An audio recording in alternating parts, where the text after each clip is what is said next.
The story that I am about to read and to tell you about was a teaching tool that the storytellers way back in the times, the early times of the people, was used. They used stories that of familiar animals and people that they would know. A particular mouse. Once there was a mouse. He was a busy mouse, searching everywhere, touching his whiskers to the grass and looking. He was busy with all mice things. But once in a while, he would hear an odd sound. He would lift his head, squinting hard to see his whiskers wiggling in the air, and he would wonder. One day, he scurried up to a fellow mouse and asked him, "Do you hear a roaring in your ears, my brother?" "No, no," answered the other mouse, not lifting his busy nose from the ground. "I hear nothing. I am busy now. Talk to me later." He then went to another mouse, asking the same question. The mouse looked at him strangely. "Are you foolish in your head? What sound? Different than us. You have a white on your head. You have a little splash of white on your tail. There's something wrong with you." And with that, he slipped into a hole in the fallen cottonwood tree, shrugged his whiskers, and busied himself again, determined to forget the whole matter. But there was that roaring again. It was faint, very faint, but it was there. He decided to investigate the sound just a little. Leaving the other busy mice, he scurried a little way and listened again. There it was. He was listening hard when suddenly someone said, "Hello, little brother." And the mouse almost jumped right out of his skin. He arched his back and tail and was about to run. "Hello again," said the voice. "It is I, Brother Raccoon." And sure enough, it was. "What are you doing here all by yourself, little brother?" asked the raccoon. The mouse blushed and put his nose almost to the ground. "I hear a roaring in my ears and I'm investigating," he answered timidly. "A roaring in your ears?" replied the raccoon, as he sat down with him. "What you hear, little brother, is the river." "The river?" Mouse asked curiously. "What is a river?" "Walk with me and I will show you the river," Raccoon said. Little Mouse was terribly afraid, but he was determined to find out once and for all about this roaring. "I can return to my work," he thought, "after this thing is settled. And possibly this thing may aid me in all my busy examining and collecting, and all my brothers all said it was nothing. I will show them. I will ask Raccoon to return with me, and I will have proof." "All right, Raccoon, my brother," said Mouse. "Lead on to the river. I will walk with you." They stopped. Now, Mouse noticed something. Most of the raccoons that he had seen had a mask on their face, and their tails, they had rings around them. This raccoon did not have that. He was all black. When they stopped, the raccoon said to him, "Get me another brand from the fire." "Fire?" "The fire in your heart." did so. Little Mouse walked with Raccoon. His little heart was pounding in his breast. The raccoon was taking him upon a strange path, and Little Mouse smelled the scent of many things that had gone by this way. Many times he became so frightened he almost turned back. Finally they came to the river. It was huge and breathtaking, deep and clear in places and murky in others. Little Mouse was unable to see across it because it was so great. It roared and sang and cried and thundered on its course. Little Mouse saw great and little pieces of the world carried along in its surface. It was powerful. Little Mouse said, fumbling for the words, "It is a great thing." "Yes, it is a great thing," answered the raccoon. "But here, let me introduce you to a friend." A shallower place was a lily pad, bright and green. Sitting upon it was a frog almost as green as the pad it sat on. The frog's white belly stood out clearly. "Hello, little brother," said the frog. "Welcome to the river." "I must leave you now," cut in Raccoon.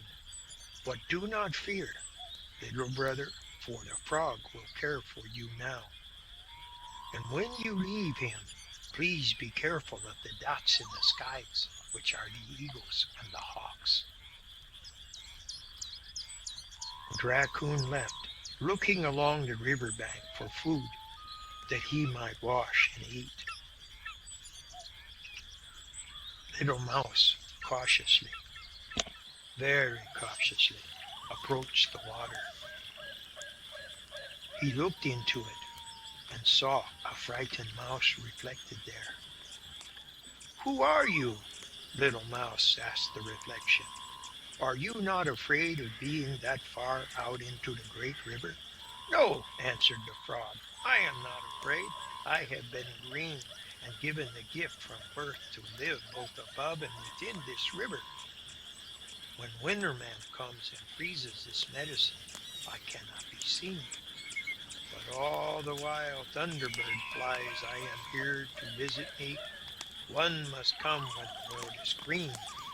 I, my brother, am the keeper of the water." "Amazing," Little Mouse said at last, again fumbling for words. "Would you like to have some medicine power?" Frog asked. "Medicine power? Me?" asked Little Mouse. "Yes, yes, if it's possible."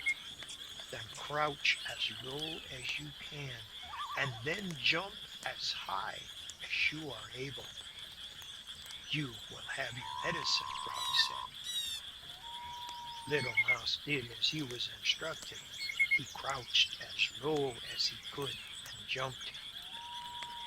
But he did not clear the reeds.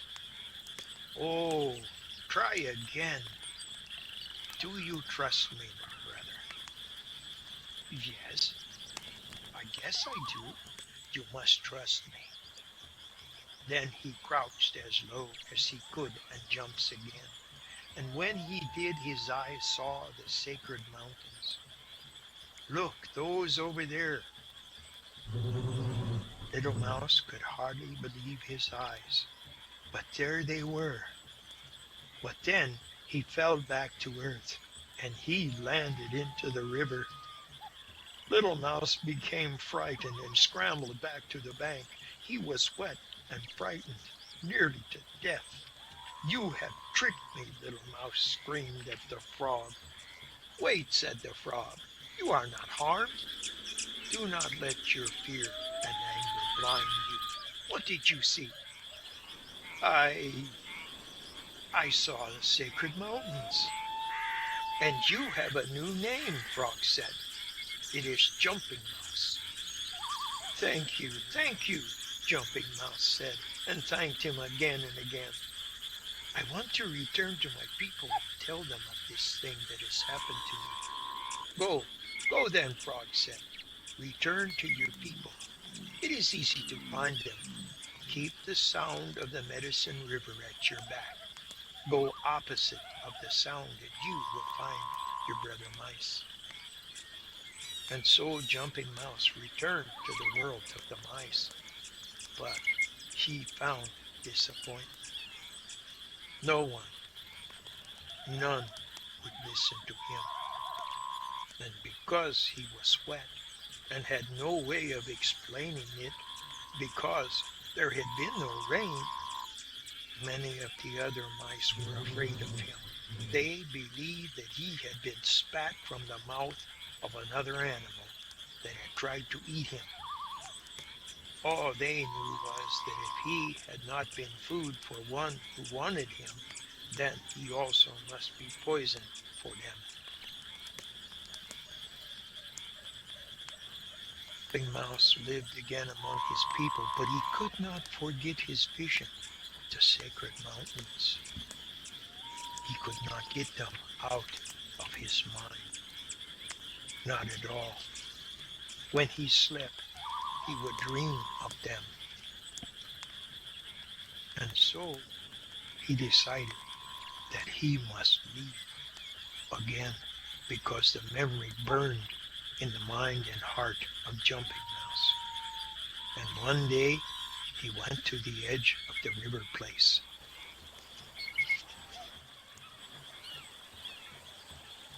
Jumping Mouse, when he went to the edge of the place of the mice, he looked out and he saw that the frog was there. And so once again he spoke with him.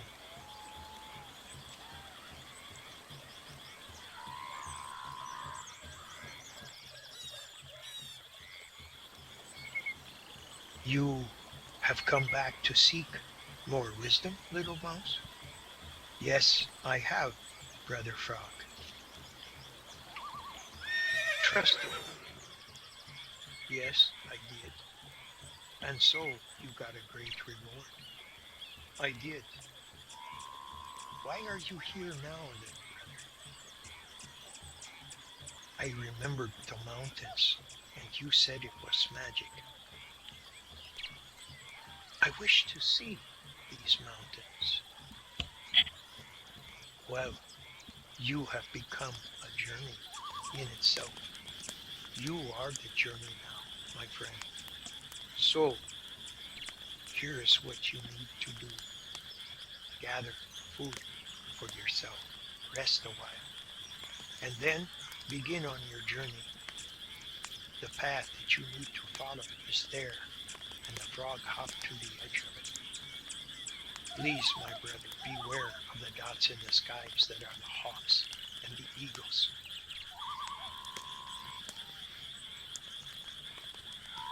Frog, I am glad I trusted you, my brother. You have taught me a valuable lesson.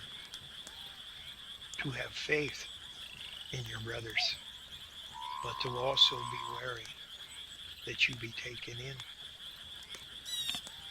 That is good that you learn this, he said. Again, beware the dots in the skies who are the eagles, my brother. And so Jumping Mouse set off and went to the edge of the place of the mice and the mice there. And he looked out onto the prairie. He looked up for the eagles, the dots that are in the sky. And the sky was full of many spots, each one an eagle or hawk. But he was determined to go to the sacred mountains. He gathered all of his courage and ran just as fast as he could into the prairie. His little heart pounded with excitement and fear. He ran until he came to a standing sage. He was resting and trying to catch his breath when he saw an old mouse. The patch of sage, old mouse, that was his home. He lived in there. It was a haven for mice. Seeds were plentiful, and there was nesting material, and many things to be busy with. many things to be with. Hello, said Old Mouse. Welcome. Jumping Mouse was amazed. Such a place and such a mouse. You must truly be a great mouse, Jumping Mouse said, with all the respect he could find. This is truly a wonderful place, and the eagles cannot see you here either, Jumping Mouse said. Yes, said Old Mouse, and one can see all the beings of the prairie here, the buffalo, the antelope, rabbit, and coyote. One can see them all from here and know their names. That is marvelous, Jumping Mouse said. Can you also see the river and the great mountains? Yes and no, Old Mouse said with conviction. I know there's a great river, but I'm afraid that the great mountains are only a myth. Forget your passion to see them and stay here with me. There is everything you want here, and it is a good place to be. How can you say such a thing? Thought Jumping Mouse to himself. The medicine of the sacred mountains is nothing one can forget. Thank you very much for the meal you have shared with me, Old Mouse, and also for sharing your great home. But I must seek those mountains, for they are not a myth. You are a foolish mouse to live here. There is danger on the prairie. Just look up there, Old Mouse said, with even more conviction. See all those spots? They are eagles and hawks, and they will catch you. Hard for Jumping Mouse to leave, but he gathered his determination and ran hard again. The ground was rough, but he arched his tail and ran with all his might. He could feel the shadows of the spots upon his back as he ran. All those spots. Finally he ran into a stand of chokeberries. Jumping Mouse could hardly believe his eyes. It was cool there, and very spacious. There was water, cherries, and seeds to eat, grasses to gather for nests, holes to be explored, and many, many other busy things to do. And there were a great many things to gather. He was investigating his new domain when he heard a very hard breathing. He quickly investigated the sound and discovered its source. It was a great mound of hair with black horns. Why, it was a great buffalo. Jumping Mouse could hardly believe the creature, the greatness of this being he saw lying there before him. He was so large Jumping Mouse could have crawled into one of his great horns. Such a magnificent being, thought Jumping Mouse, and he crept closer. Hello, my brother, said the buffalo. Thank you for visiting me. Hello, great being, Jumping Mouse said. Why are you lying here? I am sick and I am dying, the buffalo said, and my medicine has told me that only the eye of a mouse can heal me. But little brother, there are no such things as a mouse. Jumping Mouse was shocked. One of my eyes, he thought. One of my tiny eyes? He scurried back into the stand of chokeberries, but the breathing came harder and slower. He will die, thought Jumping Mouse, if I do not give him my eye.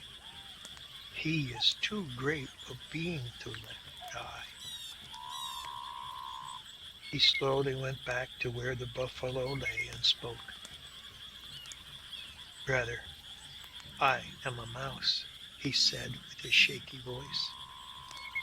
And you, my brother, are a great being. I cannot let you die. I have two eyes, so you may have one of them. The very minute he had said it, Jumping Mouse's eye flew out of his head, and the buffalo was made whole. The buffalo jumped to his feet, shaking Jumping Mouse's whole world. Thank you, little brother, he said. I know of your quest for the sacred mountains and of your visit to the river. You have given me life so that I may give away to the people. I will be your brother forever. Run under my belly, and I will take you right to the foot of the sacred mountains. And you need not fear the spots, for the hawks and eagles cannot see you while you run under me. All they will see will be the back of a buffalo. And something else the Jumping Mouse noticed. He was white now instead of black. I am of the prairie. I will fall on you if I try to go up into the mountains, so I must leave you when we get there. Little Mouse ran under the buffalo, secure. He was happy, for he was hidden from the spots, but only with one eye. It was frightening. The buffalo's great hooves shook the whole world each time he took a step. Finally, they came to a place and the buffalo stopped. This, my brother, is where I must leave you. Thank you very much, said Jumping Mouse. But you know it was very frightening running under you with only one eye. I was constantly in fear of your great earth-shaking hooves. Your fear was for nothing, said the buffalo. For my way of walking is the Sundance way, and I always know where my hooves will fall. I now must return to the prairie, my brother. You can always find me there if you wish to speak. Always? Yes, always. And the buffalo left. Big Mouse immediately began to investigate his new surroundings. There were even more things here in the other places, busier things and an abundance of seeds and other things that mice liked. In his investigation of these things, he suddenly ran into a coyote who was sitting there doing absolutely nothing. Hello, brother Coyote, Jumping Mouse said. The coyote's ears came alert. His eyes shone. Coyote! Coyote! Yes, that is what I am. I'm a coyote. But then his mind dimmed again, and it was not long before he sat quietly once more, completely without memory as to who he was. Each time Jumping Mouse reminded him who he was, he became excited with the news and soon would forget again. The great being, thought Jumping Mouse. He has no memory. Jumping Mouse went to the center of his new place and was quiet. He listened for a very long time to the beating of his heart. Suddenly, he made up his mind. He scurried back to where the coyote sat and spoke. Brother Coyote, Jumping Mouse said. Coyote, Coyote, said the coyote. Please, Brother Coyote, said Jumping Mouse, please listen to me. I know it will heal you. It's one of my eyes, and I want to give it to you. You are a greater being than I, and I am only a mouse. Please take it.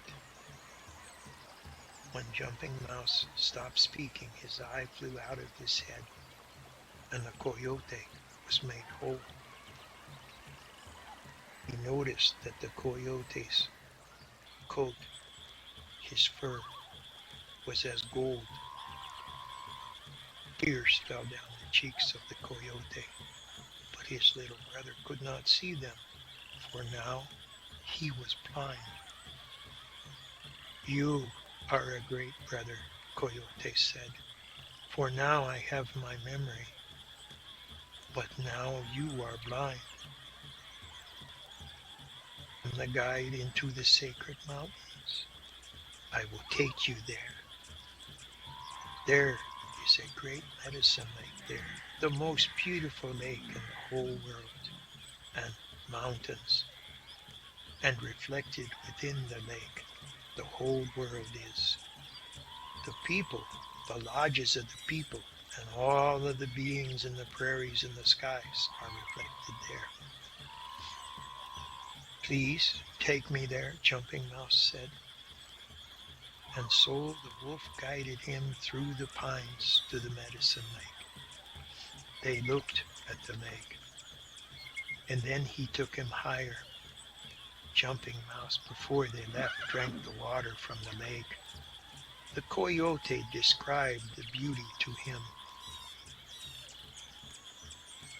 Leave me here, said Coyote, for I must return so that I may guide others. But I will remain with you as long as you like. Thank you, my brother, said Jumping Mouse.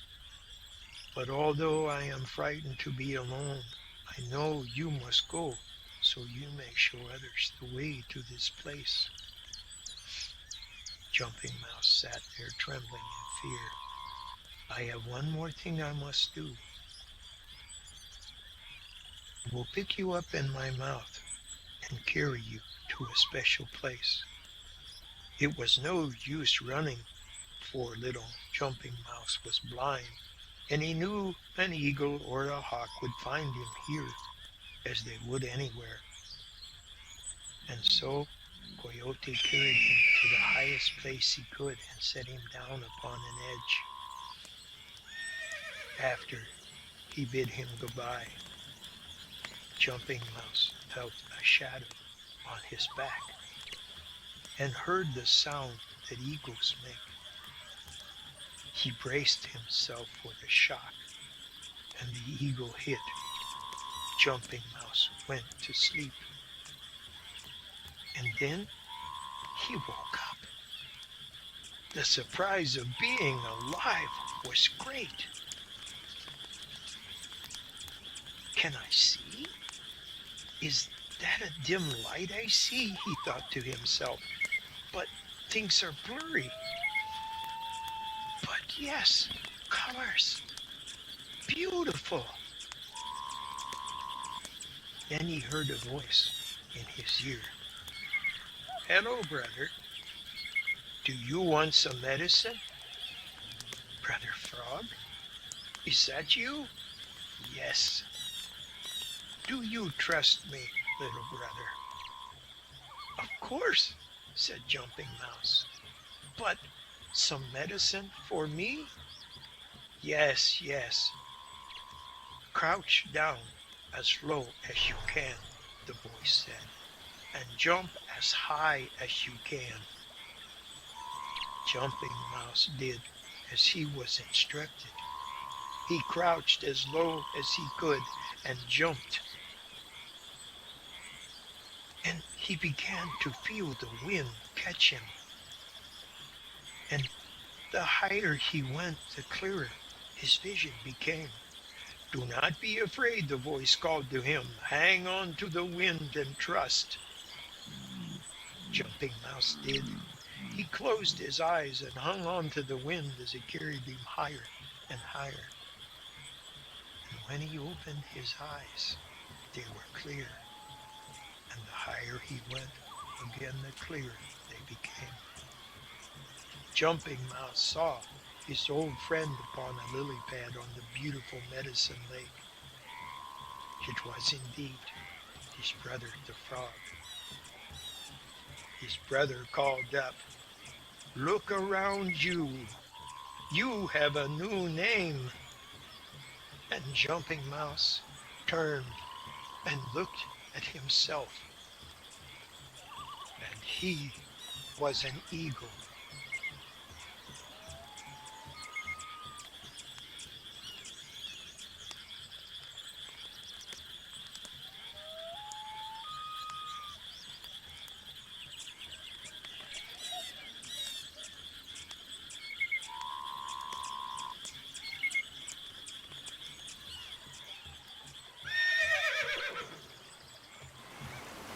Within this story, I'm sure you noticed the four main parts of the medicine wheel. The white of north for wisdom. Buffalo showed this to him after he sacrificed one of his eyes. South, the green place, where trust and innocence lies and begins with the frog. When Brother Raccoon joined him, he noticed that Brother Raccoon was black, the place of the West that looks within place.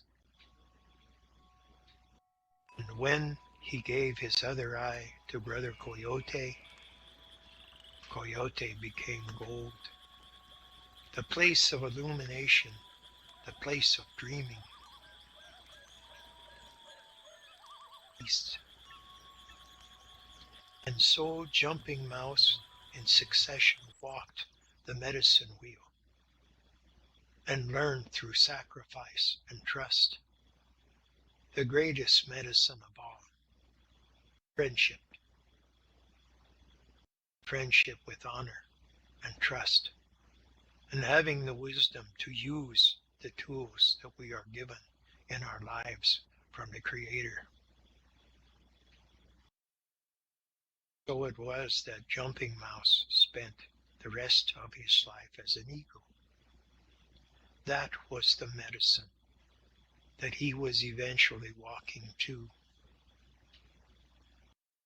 Our medicine, as we learn to walk the tenets of the medicine wheel, same things he learned. We, like the mouse, must put away mouse things. Not be busy all the time with mundane things as mice normally are. But when we hear something that might affect our lives, we must go seek it, investigate it, as Jumping Mouse did.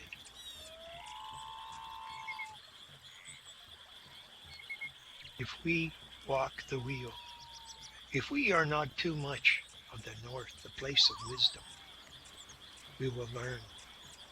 If we are too much of the north, people sometimes have a tendency to be standoffish. They fear some people who has great knowledge. If we are too much of the east, the place of illumination, we can easily become dreamers and lose sight of the whole picture of the medicine wheel.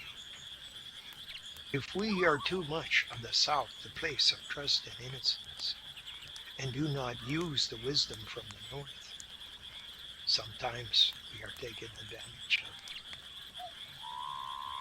And if we are too much of the west, the black, but looks within place, where we need to self-examine, we can become self-centered and not see all the other wonderful parts of the medicine wheel. So, to be whole, we must walk from the north with wisdom. We must have trust and innocence, but use the wisdom to be discerning about what we trust and see. We must learn to dream too and use the wisdom and not waste that. Always must look within ourselves to examine ourselves. Are we a good person? Do we believe in the other parts of the medicine wheel? When one walks all of these together, one becomes whole. And who knows, maybe even here within us in this great circle, this talking place, this medicine wheel as it would be, you may go on a journey like Jumping Mouse did, and maybe even get a new name. Sisters, for listening to this teaching story. Our brother Hayamea Storm wanted us to hear this story, and I was happy to tell it to you. Washte.